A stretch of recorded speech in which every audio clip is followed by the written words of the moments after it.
আকাশবাণী কলকাতা। খবর পড়ছি চঞ্চল ভট্টাচার্য। প্রথমে বিশেষ খবর। কেন্দ্রীয় স্বরাষ্ট্রমন্ত্রী আজ ভার্চুয়ালি জাতীয় আইইডি ডেটা ম্যানেজমেন্ট সিস্টেম এনআইডিএমএস এর সূচনা করেছেন। দিল্লির রাউস এভিনিউ আদালত আরজেডি সভাপতি লালু প্রসাদ যাদব ও তার পরিবারের সদস্যদের বিরুদ্ধে দুর্নীতি প্রতিরোধ আইনে চার্জ গঠন করেছে। আইপ্যাকের কর্ণধারের অফিস ও বাড়িতে অভিযান ও তদন্তে মুখ্যমন্ত্রী তথা তৃণমূল কংগ্রেস নেত্রী বাধা দেওয়ার অভিযোগে কলকাতা হাইকোর্টে ইডির মামলার শুনানিতে এজলাসে চরম বিশৃঙ্খলা, শুনানি স্থগিত। মুখ্যমন্ত্রী ইডির এই তল্লাশির বিরুদ্ধে আচরণকে বিজেপি মুখ্যমন্ত্রীর আচরণকে অনৈতিক, দায়িত্বজ্ঞানহীন এবং অসাংবিধানিক বলে বর্ণনা করেছে। ইরান দেশ জুড়ে ইন্টারনেট পরিষেবা বন্ধ করে দিয়েছে। মালয়েশিয়া ওপেন ব্যাডমিন্টনে মহিলাদের সিঙ্গলসে ভারতের পিভি সিন্ধু সেমিফাইনালে উঠেছেন। আসছি বিস্তারিত খবরে। কেন্দ্রীয় স্বরাষ্ট্রমন্ত্রী অমিত শাহ আজ ভার্চুয়ালি জাতীয় আইইডি ডেটা ম্যানেজমেন্ট সিস্টেম বা এনআইডিএমএস এর সূচনা করেছেন। শ্রী শাহ বলেন, এই ব্যবস্থা সারা দেশে এটিএস ইউনিট, পুলিশ এবং কেন্দ্রীয় সশস্ত্র পুলিশ বাহিনীকে অনলাইনে প্রয়োজনীয় তথ্য পেতে সহায়তা করবে।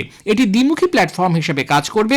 ভবিষ্যতে এনআইডিএমএস দেশ জুড়ে আইইডি ব্যবহার করে জঙ্গি হামলার ঘটনাগুলির তদন্তের সময় নানা তথ্য পেতে সহায়তা করবে। एनआईडीएमएस एक सुरक्षित राष्ट्रीय डिजिटल प्लेटफॉर्म है जिसके माध्यम से देश भर के बम विस्फोटों के सटीक एनालिसिस को संगठित करना, संकलित करना, मानकीकृत संयोजन करना और सुरक्षित तरीके से इसको सबके साथ साझा करना। ये प्रक्रिया एनआईडीएमएस से एक प्रकार से मजबूती के साथ প্রস্তাবিত হোগি। শ্রী শাহ জানান, স্বরাষ্ট্রমন্ত্রক গত কয়েক বছরে জঙ্গি হামলা প্রতিহত করতে নানা ধরনের তথ্য সংগ্রহ করেছে। এই সমস্ত তথ্যের উৎসগুলিকে যুক্ত করা এবং সেগুলিকে বিশ্লেষণের জন্য একটি উন্নত কৃত্রিম বুদ্ধিমত্তা এআই ভিত্তিক সফটওয়্যার তৈরি করার উদ্যোগ নেওয়া হয়েছে। এনআইডিএমএস এই প্রক্রিয়াটিকে ত্বরান্বিত করবে এবং দেশকে সন্ত্রাসবাদ থেকে মুক্ত করার জন্য এটি এক গুরুত্বপূর্ণ মাইলফলক হয়ে উঠবে।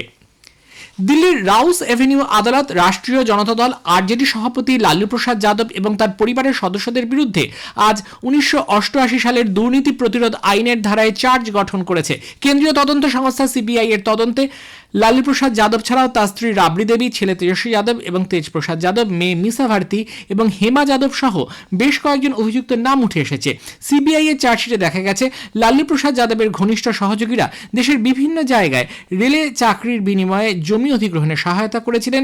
লালুর পরিবারের সদস্যদের এবং তাদের সাথে যুক্ত একটি কোম্পানির নামে জমি অধিগ্রহণ করে বিনিময়ে বিভিন্ন অঞ্চলের রেলে চাকরি দেওয়া হয়েছিল বলে অভিযোগ উঠেছে। জম্মু কাশ্মীরে আজ সকালে 5.3 মাত্রায় একটি ভূমিকম্প অনুভূত হয়েছে। এর উৎপত্তিস্থল ছিল তাজিকিস্তানে। আবহাওয়া দফতর জানিয়েছে, এর কেন্দ্রস্থল ছিল ভূপৃষ্ঠের 110 কিলোমিটারের ভেতরে। এখনো পর্যন্ত কোথাও থেকে কোনো হতাহত বা সম্পত্তির ক্ষয়ক্ষতির খবর পাওয়া যায়নি। প্রধানমন্ত্রী নরেন্দ্র মোদী 12 তারিখ আহমেদাবাদে জার্মান চ্যান্সেলর ফ্রিডরিখ মার্সের সঙ্গে সাক্ষাৎ করবেন। 12 এবং 13 তারিখ প্রধানমন্ত্রীর আমন্ত্রণে ভারত সফর করবেন জার্মান চ্যান্সেলর। উভয় নেতা সবরমতী আশ্রমে আন্তর্জাতিক ঘুড়ি উৎসবে যোগ দেবেন। তারা ভারত জার্মান কৌশলগত অংশীদারিত্বের 25 বছর পূর্তি উপলক্ষে এক আলোচনা সভাতেও যোগ দেবেন। বিভিন্ন ক্ষেত্রে দুটি দেশের মধ্যে সহযোগিতাকে কি করে আরও বাড়ানো যায় তা নিয়ে আলোচনার পাশাপাশি দুই নেতা পারস্পরিক স্বার্থ সংশ্লিষ্ট আঞ্চলিক ও আন্তর্জাতিক বিভিন্ন বিষয় নিয়ে মত বিনিময় করবেন। 53তম নতুন দিল্লি আন্তর্জাতিক বইমেলা আগামীকাল থেকে শুরু হচ্ছে, চলবে 18 জানুয়ারি পর্যন্ত। বিশ্বজুড়ে প্রকাশক, লেখক, পাঠক ও সাংস্কৃতিক কর্মীদের এক মিলন ক্ষেত্র হয়ে উঠবে এই মেলা। 35টি দেশের 1 লক্ষেরও বেশি প্রকাশক 9 দিন ধরে বইমেলায় যোগ দেবেন। এবছরের গেস্ট অফ অনার কান্ট্রি হিসেবে কাতার এবং ফোকাস কান্ট্রি হিসেবে থাকবে স্পেন। কলকাতার চিত্তরঞ্জন ন্যাশনাল ক্যান্সার ইনস্টিটিউট দ্রুত রোগ নির্ণয়ের জন্য উন্নতমানের এমআরআই ও পেট সিটি পরিষেবা চালু করছে। কেন্দ্রীয় স্বাস্থ্যমন্ত্রী জগৎ প্রকাশ নাড্ডা আজ কলকাতায় হাসপাতালের নিউ টাউন ক্যাম্পাস পরিদর্শন করে চিকিৎসকদের সঙ্গে এক বৈঠকে জানিয়েছেন, হাজরা ক্যাম্পাসে এই নতুন সুবিধা চালু করা হবে। সেখানে রোগীদের সংক্রমণ নিয়ন্ত্রণ ও সামগ্রিক যত্নের পরিবেশ উন্নত করতে ক্যাম্পাসটির সংস্কার করা হচ্ছে। এর ফলে দ্রুত রোগ নির্ণয়ের পাশাপাশি সময় মতো চিকিৎসা শুরু করা যাবে। মন্ত্রী বলেন, দেশের 47টি ক্যান্সার কেন্দ্রের মধ্যে সিএনসিআই অন্যতম, যার 2টি ক্যাম্পাস রয়েছে। এই ক্যান্সার ইনস্টিটিউট দেশের তৃতীয় শীর্ষস্থানীয় ইনস্টিটিউটে পরিণত হয়েছে। শ্রী নাড্ডা এখন কল্যাণীর এইমসে। প্রতিরক্ষা মন্ত্রী রাজনাথ সিং বলেছেন, প্রতিরক্ষা উৎপাদন ক্ষেত্রে দেশ ক্রমশ আত্মনির্ভর হয়ে উঠেছে। উত্তরপ্রদেশে তার সংসদীয় আসন লখনৌয়ের সরোজিনীনগরে একটি বৈদ্যুতিক যানবাহন নির্মাণ কারখানার উদ্বোধন করে প্রতিরক্ষা মন্ত্রী বলেছেন, সরকারের প্রতি ব্যবসায়ী ও বিনিয়োগকারীদের বিশ্বাস বাড়াতে বহু প্রয়োজনীয় পদক্ষেপ নেওয়া হচ্ছে, সরল করা হচ্ছে একাধিক নিয়ম নীতিকেও। মার্কিন যুক্তরাষ্ট্রের সঙ্গে দ্বিপাক্ষিক বাণিজ্য চুক্তি নিয়ে আলোচনা চালিয়ে যেতে ভারত ও মার্কিন যুক্তরাষ্ট্র দায়বদ্ধ বলে বিদেশ মন্ত্রকের মুখপাত্র রণধীর জয়সওয়াল জানিয়েছেন। নতুন দিল্লিতে এক সাংবাদিক বৈঠকে শ্রী জয়সওয়াল বলেন, ভারসাম্যযুক্ত এবং পারস্পরিক স্বার্থ সংশ্লিষ্ট বাণিজ্য চুক্তিতে পৌঁছানোর লক্ষ্যে উভয় পক্ষের মধ্যে একাধিকবার আলাপ আলোচনা হয়েছে। এ খবর প্রচারিত হচ্ছে আকাশবাণী কলকাতা কেন্দ্র থেকে। আমাদের সংবাদ শোনা যাবে ইউটিউব চ্যানেল আকাশবাণী সংবাদ বাংলা, ফেসবুক ও ইনস্টাগ্রাম আকাশবাণী সংবাদ কলকাতা এবং এক্স হ্যান্ডেল এআইআর নিউজ কলকাতাতে। আইপ্যাকের কর্ণধারের অফিস ও বাড়িতে অভিযান ও তদন্তে মুখ্যমন্ত্রী তথা তৃণমূল কংগ্রেস নেত্রী বাধা দেওয়ার অভিযোগে ইডি কলকাতা হাইকোর্টের দ্বারস্থ হয়। এই মামলার শুনানিতে এজলাসে চরম বিশৃঙ্খলা সৃষ্টি হলে বিচারপতি শুভ্রা ঘোষ মামলা না শুনেই উঠে যান। মামলার শুনানির শুরুতে বিচারপতি মামলার সঙ্গে যারা যুক্ত নন তাদের এজলাস ছাড়তে বলেন, কিন্তু মামলার সঙ্গে যুক্ত নন এরকম বহু আইনজীবী সেখানে ভিড় জমায় এবং এজলাসে চিৎকার চেঁচামেচি চলতে থাকে। এরপর বিচারপতি 14 জানুয়ারি শুনানির পরবর্তী দিন ধার্য করে জানান, আজ আর শুনানি হবে না। পরে ইডি জরুরি ভিত্তিতে এই মামলা শুনানির জন্য প্রধান বিচারপতির কাছে মৌখিকভাবে আবেদন জানায়। প্রধান বিচারপতি মেলের মাধ্যমে আবেদন করার পরামর্শ দেন। আদালত সূত্রে জানা গেছে, ইডি এ সংক্রান্ত মেল করেছে।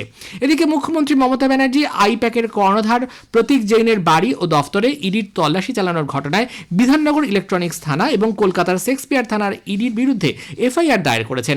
পুলিশও শেক্সপিয়ার থানায় ইডির বিরুদ্ধে আরেকটি মামলা রুজু করেছে।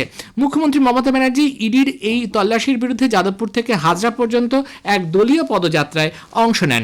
এদিকে রাজনৈতিক প্রতিহিংসাকে চরিতার্থ করতেই বিজেপি কেন্দ্রীয় এজেন্সিকে ব্যবহার করছে বলে তার অভিযোগ। দলের পরামর্শদাতা এবং আইপ্যাকের কর্ণধার প্রতীক জৈনের বাড়ি এবং অফিসে গতকাল কেন্দ্রীয় গোয়েন্দা সংস্থার তল্লাশি অভিযানের প্রতিবাদে তিনি বলেন,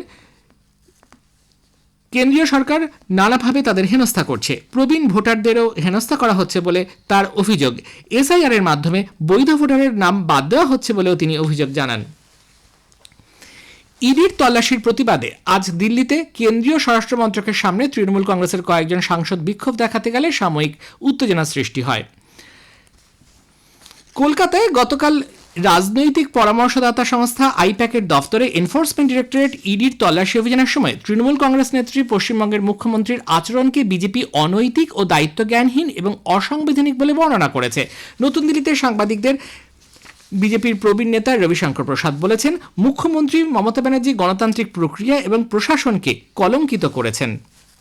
ममता जी, आपको घबराहट क्यों है? The BJP would like to ask Madam Mamta ji, what is your linkage with that consultancy firm? आपको इतनी घबराहट हो गई? वो तो कंसल्टेंसी फर्म कई का काम करती है, लेकिन अगर घोटालों की जांच हो रही है, कोल स्कैम की जांच हो रही है, तो आपको इतनी परेशानी क्यों है? ইরান দেশ জুড়ে ইন্টারনেট পরিষেবা বন্ধ করে দিয়েছে। সে দেশের 31টি প্রদেশের সবকটিতেই সরকার বিরোধী আন্দোলন ছড়িয়ে পড়ায় এই সিদ্ধান্ত। ইন্টারনেট নজরদারি গোষ্ঠী নেটব্লক জানিয়েছে, গত রাত থেকে নেটের স্পিড কমে গেছে, মোবাইল পরিষেবাও ভীষণভাবে বিঘ্নিত হয়েছে। মানবাধিকার গোষ্ঠীগুলি জানিয়েছে, 28 ডিসেম্বর থেকে শুরু হওয়া প্রতিবাদী কমপক্ষে 45 জন প্রাণ হারিয়েছেন, 2000 জনের বেশি গ্রেপ্তার। সিরিয়ার আলেপ্পোতে তীব্র সংঘর্ষের পর সেদেশের সরকার ও কুর্দ নেতৃত্বাধীন সিরিয়ান ডেমোক্রেটিক ফোর্স যুদ্ধবিরতিতে সম্মত হয়েছে। এই চুক্তি অনুসারে কুর্দিশ বাহিনীর যোদ্ধারা হালকা অস্ত্র নিয়ে আর ঘোরাঘুরি করবে না। অন্যদিকে সিরিয়া সেনাবাহিনী দেশের উত্তর পূর্বাংশে নিরাপদে যেতে পারবে। শেয়ার বাজারের সূচক নিম্নমুখী। আজ দুপুরে সেন্সেক্স 391 পয়েন্ট নেমে 83,790-এ পৌঁছেছে। অন্যদিকে জাতীয় সূচক নিফটি 116 পয়েন্ট পড়ে 25,761-তে নেমে যায়। মালয়েশিয়ার ওপেন ব্যাডমিন্টনে মহিলাদের সিঙ্গলসে ভারতের পিভি সিন্ধু সেমিফাইনালে পৌঁছেছেন। কুয়ালালামপুরে আজ কোয়ার্টার ফাইনালের খেলায় তিনি বিশ্বের তৃতীয় বাছাই জাপানের আকানে ইয়ামাগুচিকে প্রথম গেম 21-11-তে জিতে যাওয়ার পর ইয়ামাগুচি খেলার 12 মিনিটের মাথায় মাঠ ছেড়ে চলে যান। শেষে বিশেষ খবর আরও একবার। কেন্দ্রীয় স্বরাষ্ট্রমন্ত্রী আজ ভার্চুয়ালি জাতীয় IED data management system NIDMS এর সূচনা করেছেন। দিল্লির রাউস এভিনিউ আদালত আরজেডি সভাপতি লালু প্রসাদ যাদব ও তার পরিবারের সদস্যদের বিরুদ্ধে দুর্নীতি প্রতিরোধ আইনে চার্জ গঠন করেছে। খবর শেষ হলো, এরপর গ্রামীণ সংবাদ 6:35 মিনিটে।